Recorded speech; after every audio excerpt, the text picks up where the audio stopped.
नमस्कार मित्रांनो, मी रुपाली आणि इनर पीस विथ रुपाली या माझ्या यूट्यूब चॅनलवर तुमचं खूप खूप स्वागत करते.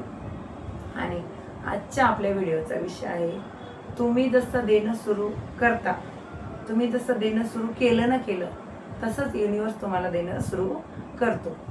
आणि हे मी एक्सपिरियन्स केलेलं आहे की आपण एखादी गोष्ट देतो ना, तर 100 पट होऊन ती गोष्ट आपल्याकडे येते.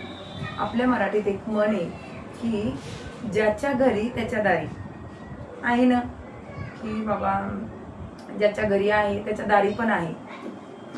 फॉर एक्झाम्पल, तुम्ही लकी ड्रॉमध्ये पार्टिसिपेट करता किंवा बायका काय करतात माहिती का, भिशीचा कार्यक्रम, भिशी अरेंजमेंट करतात आणि एखाद्या महिलेला खूप गरज आहे भिशीची आणि एखाद्या महिलेला अजिबात गरज नाही, पण ज्या महिलेला गरज नाही त्या महिलेची भिशी खुलते आणि जिला गरज आहे तिची खुलत नाही. मग असं का?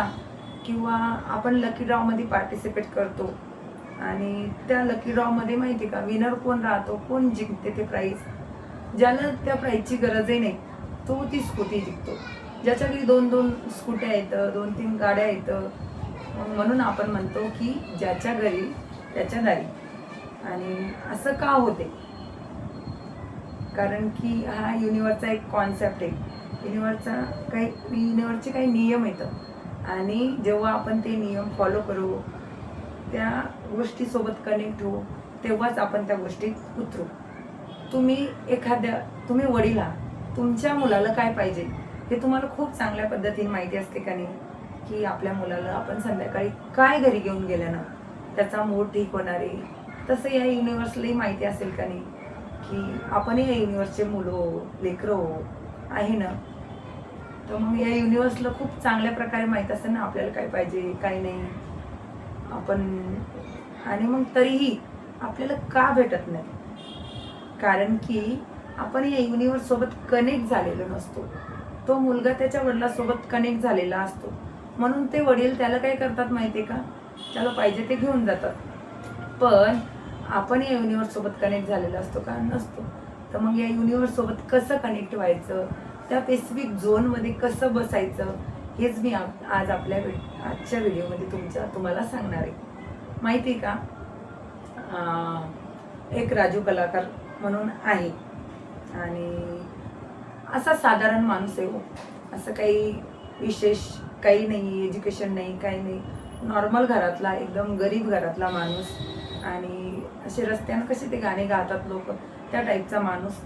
आणि खूप गरीब परिस्थितीतून म्हणजे त्याचं जीवन होतं. तो काय करतो माहिती आहे का, त्याचं आणि त्याच्या पत्नीचे वाद झाले. त्याची पत्नी काय करते, गावाला जाते सोडून, काहीतरी प्रॉब्लेम झाला सोडून जाते. मग तो काय करतो माहिती आहे का, 2 दगडं घेतो आणि असे दगडं वाजवतो 2. आणि दगडं वाजवता वाजवता काय करतो माहिती आहे, गाणं म्हणतो, घर जला है मेरा क्या बिगड़ा है तेरा, तुझे तो तेरा यार मिल गया. आणि तो त्याचा व्हिडिओ कोणता तरी शेजारचा माणूस काय करतो, व्हिडिओ रेकॉर्ड करतो आणि ते गाणं, घर जला है मेरा क्या बिगड़ा है तेरा, तुझे तो तेरा यार मिल गया, हे गाणं सोनू निगमनं गायलेलं होतं खूप वर्षापूर्वी. आणि ते गाणं त्यानं त्या व्हिडिओमध्ये गायलेलं होतं, उदास होऊन गायलेलं होतं. त्याला माहिती नव्हतं की माझं हे गाणं म्हणजे सोनू निगम तक जाईल. मग तो व्हिडिओ माहिती का रिलीज व्हायरल होऊन माहिती का, त्या गाण्याचा व्हिडिओ सोनू निगम पर्यंत जाते आणि अक्षरशः सोनू निगम त्या राजू कलाकाराला भेटायला येतो.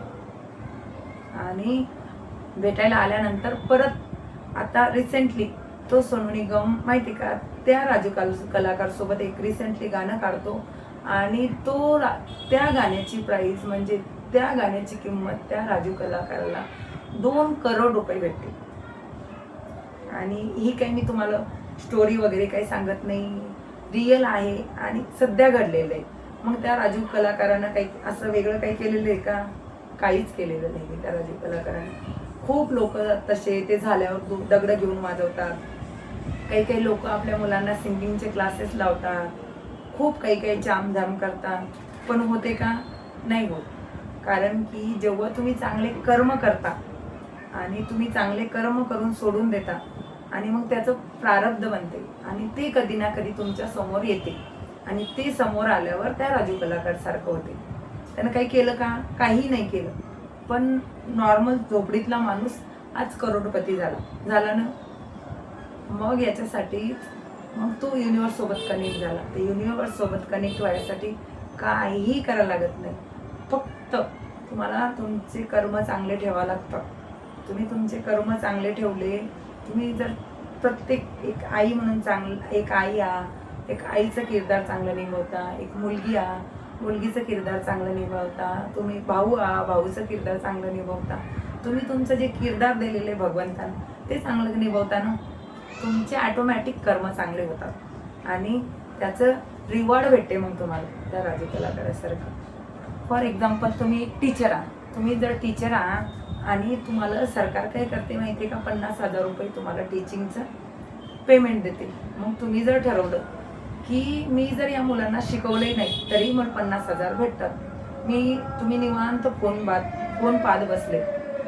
पाहत बसले आणि तुम्ही त्या मुलांना टीचिंग केलं नाही व्यवस्थित, तर तुम्हाला 50,000 तर तुमच्या कामाचे भेटतात का नाही? 50,000 रुपये तुमच्या कामाचे.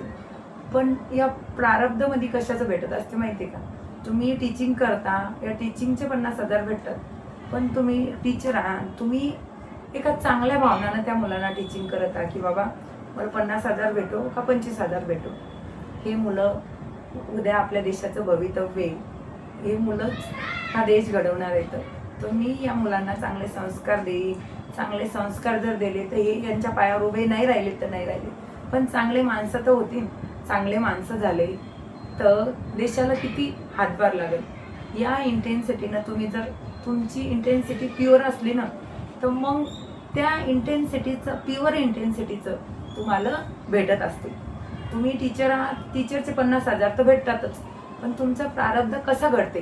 तुम्ही ज्या इंटेन्सिटीनं प्युअर इंटेन्सिटीनं काम केलं ना, की बाबा जे भेटायचं ते भेटेल, पण माझं काम आहे यांना खूप चांगल्या पद्धतीनं यांच्यावर संस्कार रुजवणं, यांना चांगल्या पद्धतीनं टीचिंग करणं, यांना सोशल ज्ञान पण देणं आणि यांना एज्युकेशनचं अभ्यासाचं ज्ञान पण देणं. या भावनेनं जेव्हा तुम्ही देता ना, तर त्या 50,000सोबत 50,000 तर भेटतात, पण ती मुलं जेव्हा ब्लेसिंग करतील, तुमचं प्रारब्ध बनत, तेव्हा मग तुमच्या जीवनात माहिती का काय येईल ते तुम्हालाच माहिती नाही. खरंय. आणि परत एक गोष्ट सांगते मी तुम्हाला. श्रीकृष्ण आणि अर्जुन दोघं जण काय करत होते? त्यांच्या राज्यात भ्रमण करत होते. श्रीकृष्ण आणि त्यांचा सखा अर्जुन ते त्यांच्या राज्यात भ्रमण करत होते आणि भ्रमण करता करता माहिती का होते काय माहिती का? भ्रमण करत असताना अर्जुनाला आणि श्रीकृष्णाला एक भिकारी माणूस दिसतो. असं चावडीवर बसलेला भिकारी माणूस बसतो. मग अर्जुनालाही ना त्या भिकाऱ्याची दया येते. मग अर्जुन काय करते माहिती का? त्यांच्या गळ्यातली सोन्याची माळ काढून त्या भिकाऱ्याला देऊन टाकते. सोन्याची माळ त्या भिकाऱ्याला देते आणि मग म्हणतो, तो भिकारी खूप खुश होतो की बाबा चला आता आपल्याला मरेपर्यंत भीक मागायचं काम नाही. या सोन्याच्या माळीत आपल्या पूर्ण जीवनाचा उदरनिर्वाह होईल. आणि घरी येता येता काय होते माहिती का? काही चोर लुटेरे त्या भिकाऱ्याजवळची ती सोन्याची माळ घेऊन चालले जातात आणि तो उदास होऊन घरी जातो आणि परत दुसऱ्या दिवशी त्याची दिनचर्या करण्यासाठी भीक मागण्यासाठी तिथंच जाऊन बसतो. परत श्रीकृष्ण आणि त्यांचा सखा अर्जुन परत ते तिथं म्हणजे दुसऱ्या दिवशी जाताना दिसतात.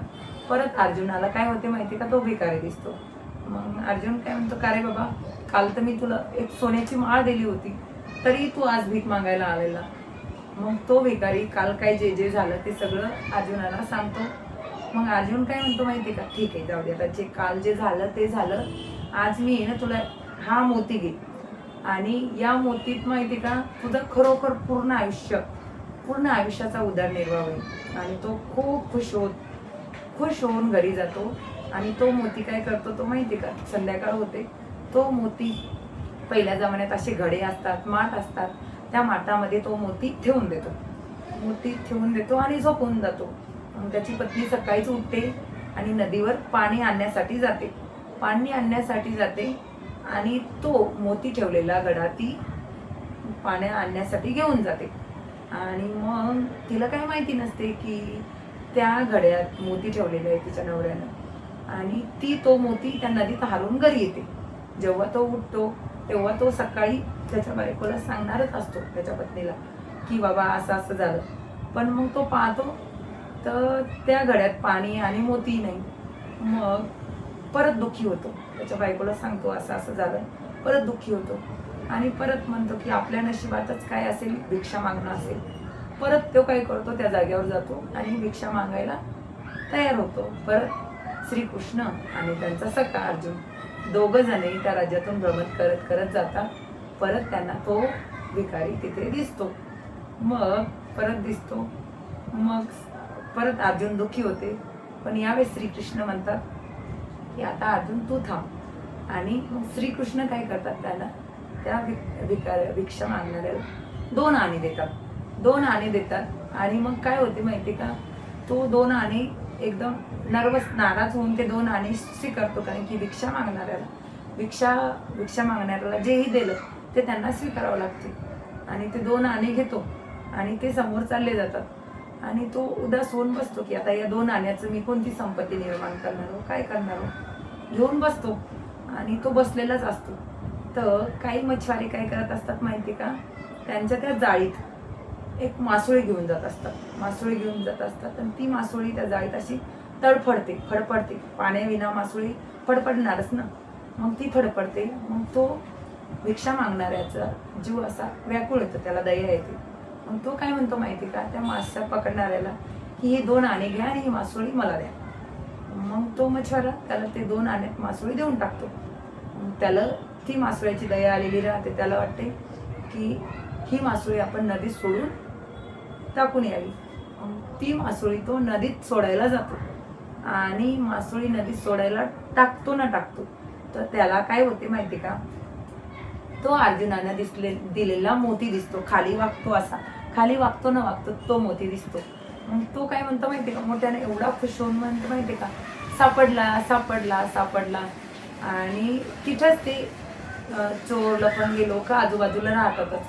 मग त्या लोकांना काय वाटते माहिती का, आता इथे एवढे लोक आहेत आणि यानं जर सांगितलं की आपण चोरो लुटेरो तर आपल्याला तर नक्कीच दंड होईल.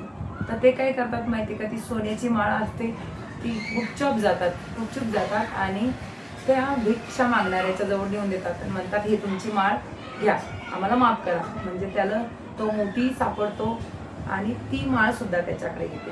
आणि तो एवढा खुश होतो आणि जाता काय करतो माहिती का, परत तो एकदा श्रीकृष्णाकडे जातो आणि श्रीकृष्णाला म्हणतो की 2 दिवसापासून अर्जुन हे माझी मदत करत होते, तेव्हा काही होत नव्हतं. आज तुम्ही मला फक्त 2 आणे दिले आणि आज माझ्याजवळ सगळं आलं. तर मग भगवंत सांगतात की जेव्हा तुमच्यात एक परोपकाराची भावना जागृत होते, तुम्ही जेव्हा दुसऱ्यांसाठी तडफडून उठता की काहीतरी करायचंय, तेव्हा काय होते माहिती का, हा युनिवर्स सुद्धा तुम्हाला द्यायला तयार होतो. तुम्ही तुमच्यासाठी विचार करता तेव्हा तुम्हाला काहीच भेटत नाही. पण जेव्हा तुम्ही दुसऱ्यांसाठी विचार करता, तो काय करतो माहिती का, भिक्षा मागणारा 2च रुपये असतात पण त्या मासोळीचा जीव वाचवण्याचा प्रयत्न करतो आणि मग त्याला सगळ्या गोष्टी भेटतात. तर सांगायचं तात्पर्य आहे की तुम्ही तुमच्या फॅमिलीसाठी किंवा तुमच्या समाजासाठी तुम्ही इतरांसाठी देणं तर सुरू करा. हा युनिवर्स तुम्हाला 100 पटीनं द्यायला सुरुवात करतो. आणि चला तर मित्रांनो, असेच तुम्हाला नवनवीन कंटेंट आवडत असतील तर माझ्या चॅनलला सबस्क्राईब करा, लाईक करा, शेअर करा आणि स्वतःची काळजी घ्या.